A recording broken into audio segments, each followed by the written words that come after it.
உதயநிதி மாதிரி எல்லாரையும் பின்னால தள்ளிட்டு அவருக்கு அடுத்தவர்னு வைக்கலையே. நயினார் நாகேந்திரனுக்கு அடுத்த பொறுப்புல தம்பி இல்லையே. 23 பிரிவுல அவர் ஏற்கனவே அரசியல் அனுபவம் பெற்றனால 23 பிரிவுல ஒரு பிரிவா இருக்க. நீங்க திமுக என்ன செய்றீங்க? அடுத்த நிலையை கொடுத்துறீங்க. ஸ்டாலின் என்ன செஞ்சாரு? நாங்க ஸ்டாலின் ஒண்ணு சொல்றது இல்லையா, அவரு உழைத்து வந்தாருன்னு. அதனால தொண்டரோட தொண்டராக 23 பிரிவுல ஒருவரை அவர் பணியாற்ற போறாரு, அவ்வளவுதான். அதே மாதிரி போன பிரிவுல பொதுச்செயலர் பணியாற்றி இருக்கிறாரு.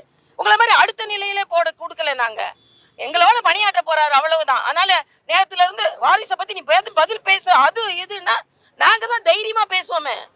உங்களுக்கு தான் வரிசை கட்டி வாரி நிக்க. நான் கேட்கிறேன், எங்க மரியாதைக்குரிய அமித்ஷா சொன்னார் 18 கோடி பேர்ல தான் ஒருத்தர் தலைவரா வர முடியும். உங்களால சொல்ல முடியுமா? 18 கோடி பேர்ல தான் ஒருத்தர் தலைவரா வர முடியும். உங்களால சொல்ல முடியுமா? சொல்ல முடியாது. ஸ்டாலின் குடும்பம் அன்னைக்கு சிஇஓ ஆயிட்டாரு. இன்பநிதி முதல் ஸ்டெப். சிஇஓ ஆவாரு, அப்புறம் சிஎம் ஆவாரு.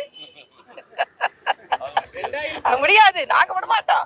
ஆனாலும் உங்களோட அடி அப்படிதான் எடுத்து வைக்கிறீங்க.